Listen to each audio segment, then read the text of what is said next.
Bismillahirrahmanirrahim. Assalamualaikum warahmatullahi wabarakatuh. Sebelum kita mulai pada pagi hari ini, kita akan bicara mengenai perencanaan keuangan syariah. Marilah kita berdoa bersama-sama. Bismillahirrahmanirrahim. Raditu billahi robba, wabil islami dina, wabi muhammadin nabiyya wa rasulah, rabbi sidni ilma warzuqni fahma. Pada kesempatan kali ini, kita akan diskusi mengenai perencanaan keuangan syariah. Nah, perencanaan keuangan syariah ini konteksnya adalah perencanaan di keluarga. Jadi lebih kepada personal finance. Nah, ini adalah beberapa hal yang akan kita diskusikan. Yang pertama adalah mengenai pentingnya perencanaan keuangan dalam Islam. Yang kedua, bagaimana mengolah keuangan yang Islami. Yang ketiga, kita akan bicara mengenai keinginan dan kebutuhan. Dan kita juga akan mendiskusikan mengenai surplus dan minus, serta kita akan berdiskusi sedikit ya mengenai studi kasus tertentu yang akan kita bicarakan sama-sama. Nah, sebelum kita mulai, kita harus mulai dulu terkait dengan sebenarnya pekerjaan kita itu apa gitu. Dalam Islam, pekerjaan apapun itu dianggap menjadi sebuah ibadah. Artinya aktivitas pekerjaan kita merupakan salah satu bentuk pengejawantahan seorang hamba ketika beribadah kepada Allah Subhanahu wa taala. Ada yang memilih jadi pedagang, ada yang memilih jadi PNS atau guru, ada juga yang memilih misalkan jadi marketers, marketing dengan mewakili perusahaan menjualkan barang, produk ataupun jasanya. Islam memandang bahwa setiap pekerjaan itu baik karena di situ ada jihad yang dilakukan. Utamanya misalkan ketika dia seorang suami mencari nafkah untuk keluarganya itu adalah jihad. Dan jihad itu adalah salah satu ibadah yang memang setiap langkahnya bernilai pahala. Tetapi yang perlu diingat, apapun pekerjaannya itu adalah hal-hal yang sifatnya fleksibel. Tapi ada yang sangat strict, yang menyangkut hal-hal yang sifatnya prinsipil. Yaitu apapun pekerjaan kita, pastikan bahwa penghasilan kita itu adalah penghasilan yang halal. Penghasilan yang bebas dari sesuatu yang haram. Penghasilan yang bebas dari riba, maisir, goror, dan lain sebagainya. Maka elemen pertama yang harus kita lakukan, kita koreksi sebelum kita melakukan perencanaan itu adalah dari mana sumber uang kita. Pastikan uang yang dikelola itu adalah uang yang halal. Lalu bagaimana dengan isi dompet kita? Ya. Maka di sini kita juga harus melihat, kita harus juga mengevaluasi, muhasabah. Apakah di dompet kita masih ada hal-hal yang sifatnya dilarang Allah misalkan?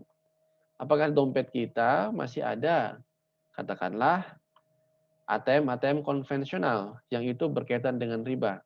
Seperti halnya pada pembahasan sebelumnya, kita bicara mengenai riba, bahwa siapapun yang kemudian menerima, mencatat, menggunakan, mendapatkan, atau menyaksikan, menjadi saksi maksudnya ya, maka itu sama saja.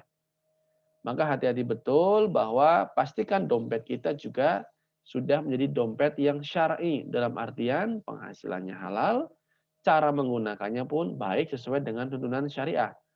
Maka segera kita hijrahkan dompet kita dari sesuatu yang haram. Karena itu akan menyangkut pada bagaimana kita menggunakan uang secara halal di jalan Allah Subhanahu wa taala. Karena segala aktivitas yang kita lakukan dengan harta kita itu juga merupakan ibadah, dan hasil yang baik tidak mungkin diperoleh dengan cara-cara yang tidak baik. Oke, kalau kita sudah mengoreksi dua hal itu, kita mulai dengan perencanaan keuangan. Kenapa sih perencanaan penting? Perencanaan itu adalah bagian awal ketika kita ingin melakukan sesuatu.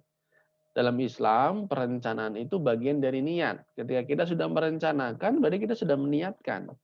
Kalau rencana yang baik, maka kita paling tidak mendapat setengah dari tindakan yang kita akan lakukan dalam konteks pahala dari Allah Subhanahu wa taala. Rencana itu penting karena apa? Pertama, karena hidup memang harus direncanakan. Yang kedua, karena setiap keluarga memiliki impian dan cita-cita. Dan yang ketiga, menghindari aktivitas yang berhubungan dengan hutang. Jadi ketika rencana telah dilakukan, maka tujuan ataupun aktivitas yang dilakukan itu akan lebih fokus. Kita bisa memanage hal-hal yang tidak perlu, hal-hal yang rasanya itu memberikan kemubaziran atau tidak sesuai dengan rencana kita. Itulah kenapa rencana itu harus penting. Kenapa rencana dilakukan? Karena kita punya tujuan. Bahwa mimpi sebuah keluarga harus tercapai. Misalkan punya mimpi untuk misalkan memiliki rumah yang luas gitu ya. Dan kemudian traveling ke luar negeri setiap tahun atau haji, umroh dan segala macam itu bagian dari cita-cita keuangan sebuah keluarga. Dan uniknya dalam manajemen perencanaan keuangan Islam, aktivitas yang dilakukan itu adalah lebih kepada bagaimana kita bisa menghindari hutang. Bukan kepada bagaimana cara mengolah hutang. Karena hutang dalam Islam ini dipandang sebagai sesuatu yang hanya boleh dilakukan atau hanya sebaiknya dilakukan ketika memang itu dibutuhkan. Sehingga hal-hal yang sifatnya keinginan sebaiknya ditahan dulu. Ataupun memang kalau terpaksa berhutang, sebaiknya harus hati-hati, pastikan hutang itu tercatat, dikomunikasikan dengan baik dan terbayar tanpa ada embel-embel riba misalkan. Dan yang terakhir, rencana itu penting karena rencana itu adalah upaya untuk mencapai yang kita sebut sebagai maqasid syariah, maksud syariah, tujuan syariah. Yaitu apa? Kesejahteraan, kemudian keadilan, kebahagiaan, ya. Meskipun kita harus kaji dulu elemen-elemen maqasid syariah itu apa. Nanti kita akan kaji lebih dalam mengenai itu. Seandainya misalkan ketika saudara pun bayangkan sudah bekerja, kemudian memperoleh pendapatan, gaji misalkan ya, biasanya fresh graduate itu gajinya ya sekitar belum 2 digit ya kalau untuk perusahaan-perusahaan lokal. Mungkin sekitar 7, 8 ya, atau 6 juta, itu sudah bagus untuk fresh graduate. Atau ketika Anda sudah berkeluarga, barangkali gajinya pun akan naik. Karena biasanya kalau saudara berkeluarga, sudah bekerja dulu ya, di waktu-waktu yang mungkin 2 tahun, 3 tahun, sudah punya pengalaman, gaji pun kemudian meningkat. Lalu bagaimana dalam Islam ketika saudara menerima gaji? Maka pengeluaran yang harus diprioritaskan itu adalah pertama, membayar kewajiban hutang. Hutang itu harus segera dilunasi. Karena ini berbahaya ketika saudara punya hutang, kewajiban-kewajiban belum selesai, tapi kemudian mengkonsumsi keinginan. Karena hutang menjadi salah satu hal yang menjadikan saudara wajib untuk melunasi itu dengan segera. Meskipun dalam hal ini ketika saudara punya pendapatan bukan berarti seluruh pendapatannya harus diberikan semua untuk membayar kewajiban hutang. Tapi barangkali dengan cara mengangsur ya. Barangkali hutang ini adalah hutang yang memang harus saudara lakukan karena ada kebutuhan mendesak. Maka itu harus diprioritaskan. Keluarkanlah pertama untuk melaksanakan kewajiban saudara dulu, yaitu dengan membayar hutang. Yang kedua adalah kewajiban membayar zakat. Karena setiap pendapatan yang saudara dapatkan adalah ada hak orang miskin di dalamnya. Utamanya kalau ini penghasilan, ini bersifat pada zakat mal, zakat penghasilan spesifiknya. Zakat profesi.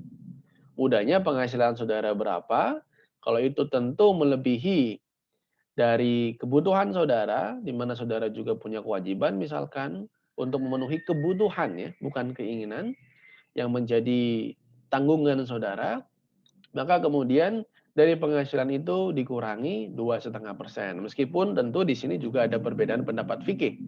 Di mana pertama misalkan pengurangan itu dilakukan dari gajinya, atau yang kedua pengurangan itu dilakukan setelah dikurangi dari kebutuhan pokok saudara. Ya, termasuk hutang, karena hutang itu adalah kewajiban. Tetapi saudara tentu harus meneliti lebih lanjut ya. Jangan kemudian menyikapi fikih sesuai dengan kesukaan saudara, tapi sikapilah perbedaan pendapat itu dengan melihat kira-kira mana yang lebih akurat, mana yang kedudukannya lebih kuat ya. Kalau saya sangat menyarankan zakat itu dikeluarkan dari penghasilan saudara. Karena kita percaya bahwa zakat itu akan menambah hartamu.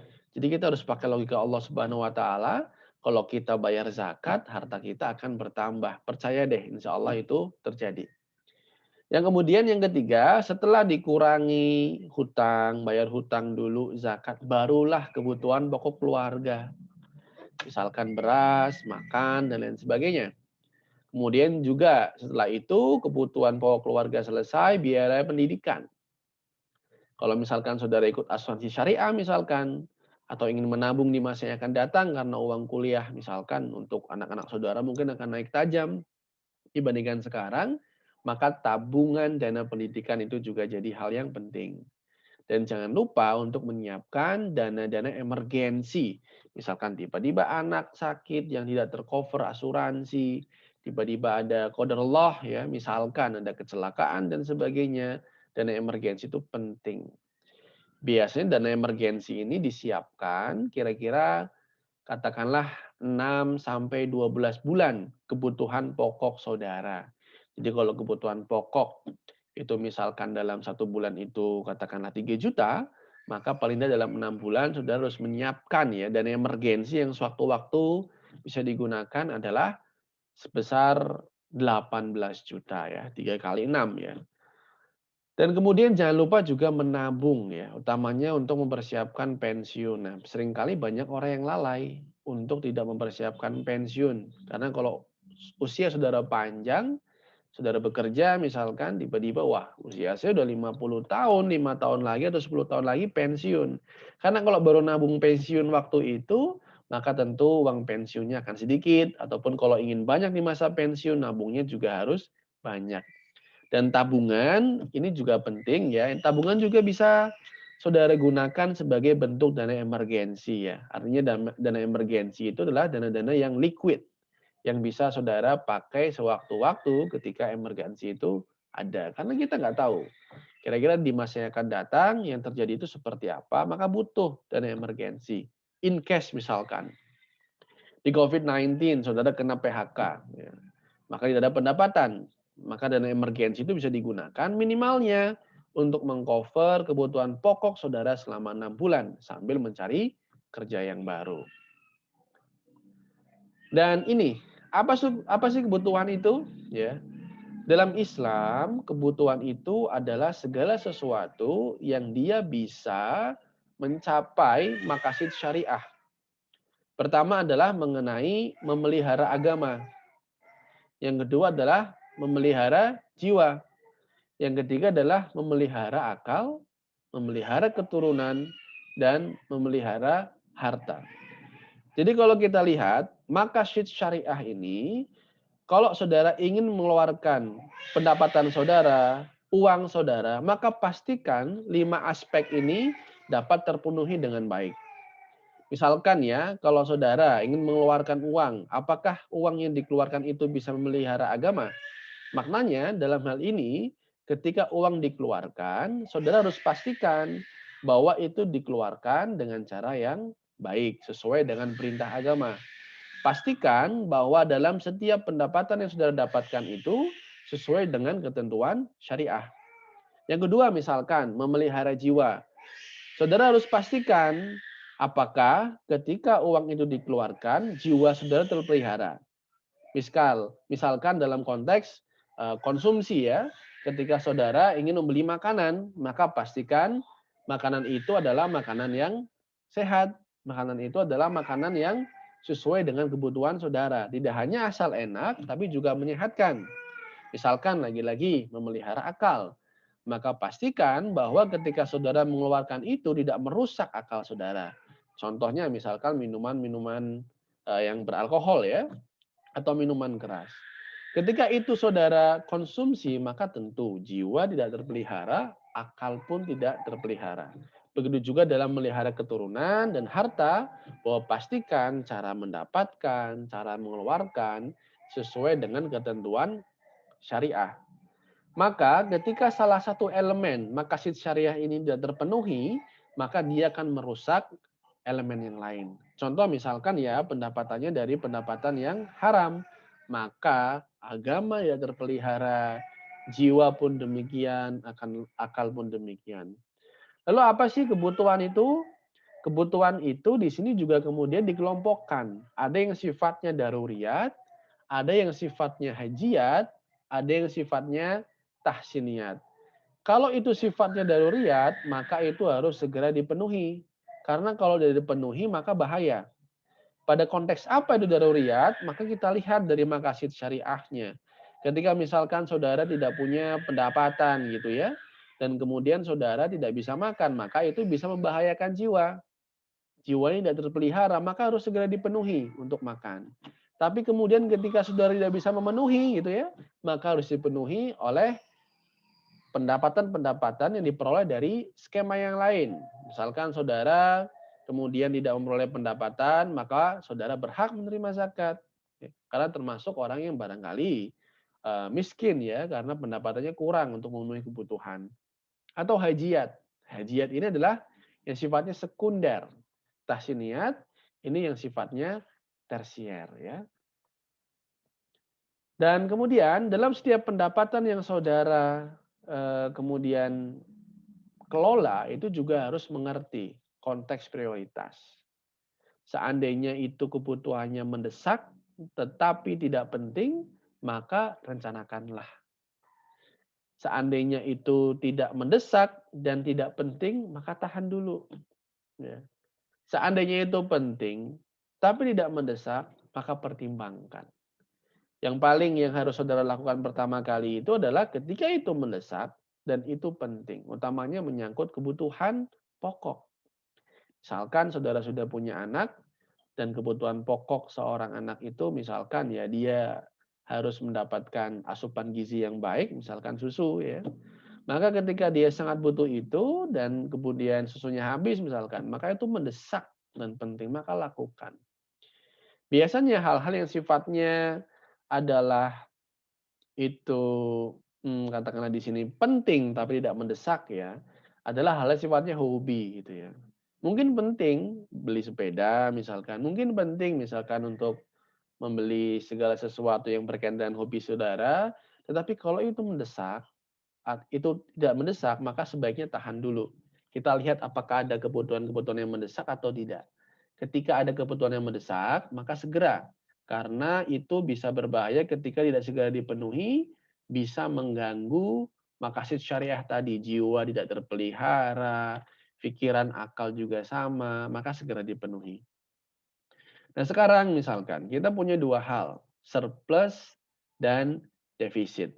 Ya, surplus itu terjadi ketika pemasukan lebih besar daripada pengeluaran. Ya. Misalkan dari gaji ya, kalau gaji pokok biasanya sedikit. Ya, misalkan kalau saudara marketing ya, kerja sebagai di divisi marketing, gaji pokok paling 1,5 juta. Tapi bonusnya gede. Sekali bisa menjual mobil misalkan, bonusnya katakanlah 1% dari harga mobil. Kalau harga mobil 1 miliar ya, saudara dapat berapa kalau 1 miliar? Itu kira-kira mungkin sekitar 10 juta ya, 10 juta. Nah, kalau saya sebulan bisa menjual mobil ya, kira-kira misalkan 5 buah itu sudah 50 juta, itu gede banget gitu. Tetapi kita juga harus lihat pengeluaran. Seringkali pengeluaran itu ya rumah, biasanya anak milenial itu ya, nyicil rumah gitu ya. Ada belanja kebutuhan pokok, kadang-kadang juga hobi. Ada juga misalkan di sini adalah nyicil mobil dan segala macam. Maka harus diperhatikan, belum tentu penghasilan yang besar itu akan surplus. Seringkali penghasilan-penghasilan yang besar, terutama di masyarakat kota-kota besar ya, di Jakarta segala macam, kalau tidak di-manage dengan baik, justru bisa defisit. Karena pengeluarannya banyak. Nyicil mobil, nyicil rumah, belanja, dan lain sebagainya. Namun seandainya ketika itu surplus, ya, maka yang dilakukan itu apa? Pertama adalah menabung dulu. Kuatkan dana cadangan, dana emergensi tadi. Karena emergensi itu sangat penting untuk membackup segala aktivitas yang barangkali itu hadir secara dadakan dan penting untuk segera dilakukan. Penting untuk segera dibayar. Karena kita nggak tahu masa depan itu seperti apa, maka kita perlu jaga-jaga. Dana emergensi kata lain adalah jaga-jaga ya. Ingat sekitar 6-12 bulan dari kebutuhan pokok. Yang kedua adalah investasi keuangan. Ya. Atau bisa juga investasi sektorial, bergantung pada kondisi ekonomi ya. Maka dua hal ini adalah pilihan. Semuanya ada plus minusnya. Tapi ketika defisit, apa yang dilakukan? Ketika saudara defisit, maka pertama tentu sebaiknya meningkatkan pendapatan. Ya, misalkan saudara kerja gitu ya di kantor, mobil nganggur, ya pulang misalkan nge-Grab gitu. Pulang misalkan jadi Gojek segala macam, selama itu halal nggak ada masalah. Dan jangan malu terhadap segala sesuatu yang sifatnya halal, karena dalam halal itu ada kemuliaan ya. Apalagi seorang pencari nafkah, utamanya laki-laki sebagai seorang suami. Atau misalkan saudara juga bisa reseller, online, segala macam. Ini jadi pilihan pertama. Tapi seandainya itu pun tidak bisa dilakukan, karena mungkin pekerjaan saudara sangat sibuk ya. Berangkat jam 5 pagi gitu ya, kemudian pulang jam 8 malam, ya waktunya istirahat setelah itu. Misalkan saudara kerja di kota-kota besar dan rumah saudara jauh. Maka mengurangi jumlah pengeluaran non rutin. Itu yang penting. Apa tuh pengeluaran non rutin? Nongkrong di kafe gitu ya. Atau misalkan hangout, liburan segala macam. Kalau pengeluaran-pengeluaran rutin seperti makan, susu anak itu jangan dikurangi. Itu karena menyangkut dari gizi anak, hak anak gitu. Atau gizi keluarga. Tapi non rutin. Maka perlu ditanya misalkan ketika mobil ya, mobil perlu banget nggak sih? Oke, misalkan perlu. Maka jenis apa yang sesuai dengan kantong saudara? Kalau saudara hanya mengikuti lifestyle saja, gaya hidup, maka biasanya itu justru akan memperburuk kondisi keuangan saudara. Paling enak hidup sesuai dengan isi dompet. Ya. Saudara bisanya seperti apa ya seperti itu saja. Nggak perlu malu karena biarpun cara hidup kita seperti apa, yang penting dalam Islam kemuliaan kita bukan di hadapan manusia, tapi di hadapan Allah Subhanahu wa taala. Jangan sampai karena mengejar gaya hidup, maka saudara kemudian melakukan aktivitas yang sifatnya haram. Tetapi kalau seandainya pun nggak bisa, mau nggak mau ya ngutang gitu ya. Yaitu berhutang dengan cara yang syar'i gitu ya. Misalkan lewat akad rohan di pegadaian gitu. Atau berhutang ke teman. Tapi seandainya pun saudara harus berhutang untuk memenuhi kebutuhan saudara, apalagi kebutuhan pokok, sebenarnya saudara termasuk kategori orang yang berhak menerima zakat. Jadi apa tuh? Jadi orang yang menerima zakat karena penghasilannya kurang daripada pengeluaran. Itu kategori orang miskin ya. Tapi ingat ya, berhutang itu sesuatu yang kebutuhan. Jadi menerima zakat itu karena betul-betul saudara tidak bisa memenuhi kebutuhan sendiri. Tapi hati-hati mengenai gaya hidup. Jangan sampai bertambahnya pendapatan kita merubah gaya hidup kita dengan sangat signifikan. Ya. Oke, ini beberapa pilihan investasi kalau seandainya saudara surplus. Pertama ya, kalau kita lihat ya ini kalau investasi yang ringan-ringan nih di sektor keuangan. Kalau itu adalah di deposito bank syariah, biasanya kira-kira return-nya 6 sampai 7,5% mungkin paling tinggi ya. 7,5% dalam 1 tahun. Ini pasif sekali, hanya naruh aja uangnya di deposito bank syariah. Kalau yang akan lebih tinggi, tentu bisa ke sukuk ya. Sukuk itu bisa sampai 7 sampai 9%, bergantung pada jenis sukuknya. Sukuk korporasi atau sukuk pemerintah, dan juga kita lihat apakah ini aset base ataupun aset back. Tentu untuk melihat berapa return investasi yang diperoleh dari sukuk, ini bisa dilihat dari prospektus ya. Karena setiap pemerintah mengeluarkan sukuk ataupun perusahaan, pasti ada prospektus yang akan memperlihatkan kira-kira return-nya itu berapa sih. Dan kemudian misalkan kalau saudara ingin di sektor real, lebih tepatnya pada aspek komoditas ya. Maka saudara bisa lihat investasi emas. Tapi saya sarankan investasi emas dilakukan untuk jangka panjang. Jangka panjang itu berapa sih? 5 sampai 10 tahun misalkan. Seandainya saudara ingin mempersiapkan tabungan pendidikan untuk anak saudara, salah satunya misalkan dengan cara menabung. Nabungnya apa? Nabung emas. Beli emas batangan yang kecil-kecil gitu ya. Misalkan 1 gram, 5 gram. Atau sekarang saya kira ada ya pecahan 0,5 gram. Ditabung saja, disimpan baik-baik ya. Ini preference saja ya, kalau prefer saya memang belinya langsung saja emas batangan. Walaupun yang kecil-kecil nyicil, karena kita lihat pergerakannya. Seandainya pun saya mempersiapkan pendidikan anak saya, di tahun 2011 saya beli di angka sekitar 400.000 ya. Kemudian saya jual hari ini, di misalkan akhir 2020, itu sudah 2 kali lipat lebih karena harganya 900.000, bahkan sempat mencapai level 950.000. Jadi bisa 2 kali lipat dan keuntungannya ini insya Allah ini bisa mengkompensasi dari inflasi biaya pendidikan. Tapi ini perlu konsistensi ya. Dan emas ini liquid ya. Emas liquid. Jadi sewaktu-waktu ketika dibutuhkan bisa langsung dijual.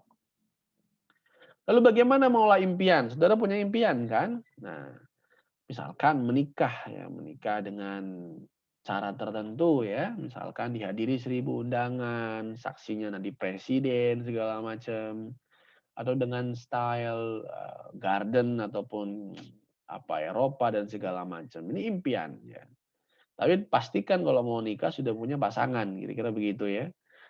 Dan memang menikah itu ya karena Allah Subhanahu Wa Taala dan niatkan karena ibadah.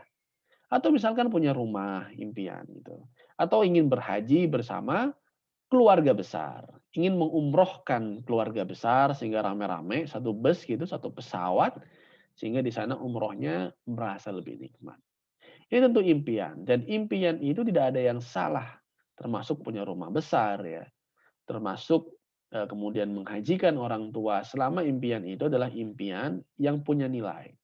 Apa itu punya nilai? Yaitu punya kedudukan yang baik di sisi Allah Subhanahu wa taala. Dan hati-hati jangan berlebih-lebihan ya. Karena berlebih-lebihan itu ya tentu sesuatu yang tidak baik. Kadang juga beberapa dari saudara punya impian. Impiannya apa? Misalkan punya panti asuhan, bisa menghidupi anak yatim 10 orang gitu ya. Itu juga impian yang baik. Dan buatlah impian-impian yang tentu bernilai ibadah di sisi Allah Subhanahu wa taala karena kelak itulah yang akan menolong kita, membantu kita di akhirat kelak.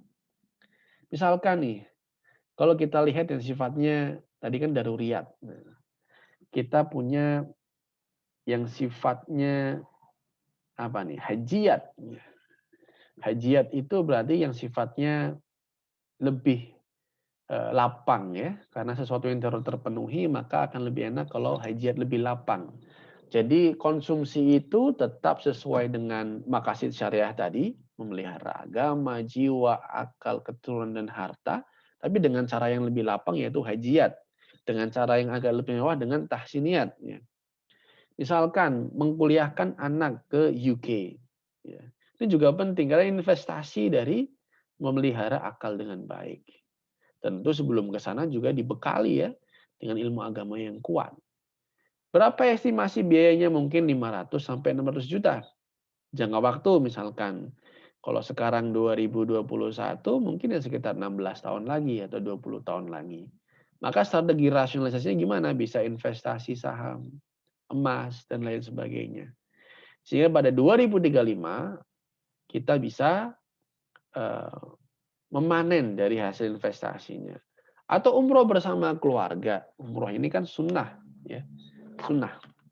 Maka impian yang baik kalau masing-masing orang 25 juta ya, maka ini butuh berapa? Kalau 4 orang berarti 100 juta. Ya. Maka dengan cara apa? Arisan misalkan.